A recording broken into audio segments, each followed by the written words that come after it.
ఒకరోజు ఒక సేట్ తన షోరూం ప్రారంభోత్సవానికి ఒక పెద్దాయన్ను ఆహ్వానించాడు. కార్యక్రమానంతరం ఆ పెద్దాయనకు తగిన సత్కారం చేసి, నా షోరూంలో దాదాపు 20,000 రకాల వస్తువులున్నాయి, వీటిలో మీకు నచ్చినవి ఎన్ని కావాలన్నా తీసుకోండి అని అన్నాడు. పెద్దాయన ఒక చిరునవ్వే నవ్వి, నిజానికి నాకు బ్రతకడానికి అత్యవసరం అనిపించే వస్తువు అయితే ఇక్కడేది కనిపించట్లేదు. అయినా ఒక మనిషి సుఖంగా ఉండడానికి ఇన్ని వస్తువులు అవసరమంటారా? అసలు మనిషి తన జీవిత కాలంలోనైనా వీటన్నిటినీ వాడగలుగుతాడంటారా? నాకైతే చాలా ఆశ్చర్యంగా ఉంది మరి అన్నాడట. నిజమే కదా, ఎయిర్ ఫ్రెషనర్ లేని కాలంలో ఎంతమంది శ్వాస ఆగిపోయిందండి. ఫేస్ వాష్లు వాడకుంటే ఎవరైనా నల్లగా మారిపోతున్నారంటారా? హోమ్ థియేటర్ తెచ్చుకుని ఎంతమంది కళాకారులు అయ్యారో మరి. మృదువుగా, ఒత్తుగా, నల్లగా నిగనిగలాడి జుట్టున్న వాళ్ళంతా హెయిర్ కండిషనర్స్ వాడుతున్నట్లయినా? డైనింగ్ టేబుల్ మీద భోజనం చేసేవారికి మోకాళ్ళ నొప్పులు రావట్లేదా? కొంచెం ఆలోచించండి. హ్యాండ్ వాష్లు లేకుండా ఎంతమంది తాతయ్యల కడుపులో పురుగులు పడ్డాయి చెప్పండి. మనమేదో డియోడరెంట్ రాసుకున్నామని వాసన మూర్చూడ్డానికి మన దగ్గరికి ఎంతమంది వస్తున్నారు. నిజం చెప్పాలంటే నేను సుఖంగా ఉంటున్నాను అని నిరూపించుకోవడానికి మాత్రమే మనం ఇవన్నీ చేస్తున్నాం. కానీ వీటి వల్ల మనం ప్రకృతికి, సహజత్వానికి బాగా దూరం అవుతున్నాం. లేదంటే కొంగలు ఎప్పుడైనా షాంపూతో స్నానం చేయడం మీరు చూసారా? నెమలి తన రంగును కాపాడుకోవడానికి ఏ కండిషనర్స్ వాడుతుంది చెప్పండి? పిల్లికి ఎప్పుడైనా కంటిలో శుక్లాలు వచ్చాయంటారా?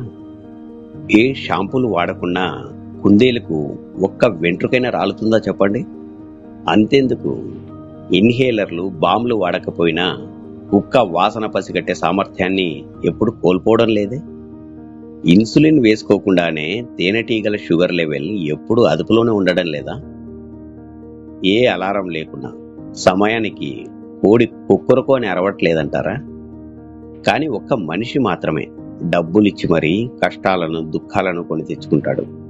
కరెంటు పోతే ఒక చింత, ఇంటర్నెట్ బంద్ అయితే మరో చింత, మొబైల్ ఛార్జర్ పని చేయలేదని ఒకరు విసుక్కుంటే కేబుల్ టీవీ రాలేదని మరొకరు ఏడుస్తారు.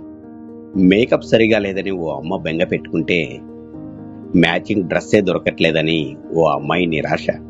ఎటు చూసిన ప్రపంచంలో చింత, దుఃఖం, భయం, నిరాశ, నిస్పృహలే కనిపిస్తున్నాయి. ఒక మనిషి 10 నిమిషాల్లో కనీసం ఓ 20 సార్లైనా అసంతృప్తికి, అశాంతికి, అసహనానికి గురవుతున్నాడనడంలో ఎటువంటి సందేహమూ లేదు. కానీ పచ్చడి మెతుకులు తిని ఆరు బయట చెట్టు కింద ఒక పేదవాడు హాయిగా నిద్రపోగలుగుతున్నాడు. అటువంటి వాడిని ఏడిపించాలంటే మాత్రం ఆ దేవుడు దిగి రావాల్సిందే. సుఖమన్నది వాస్తవానికి ప్రతి ఒక్కరి అంతరంగంలోనే దాగి ఉంది. అది ఆత్మ స్వధర్మం. మనల్ని మనం యథార్థంగా గుర్తించగలిగిన నాడు, ఎదుటివారిని మనలాగే చూడగలిగిన నాడు ఆ సుఖమెంతో దూరం లేదు.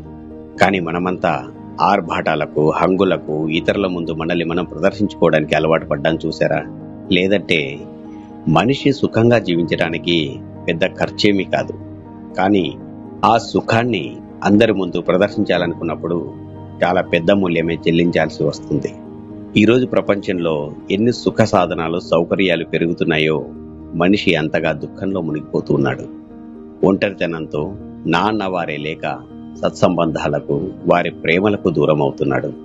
మీకిది యథార్థం అనిపిస్తే దయచేసి అందరినీ జాగృతం చేయండి. అనవసరమైన ఖర్చుల నుండి అందరినీ రక్షించండి. ఒక్క విషయం గుర్తుంచుకోండి, మీరు సుఖంగా ఉండడానికి ఖర్చు చేయండే కానీ ఆ సుఖాన్ని అందరి ముందు ప్రదర్శించడానికి కాదు.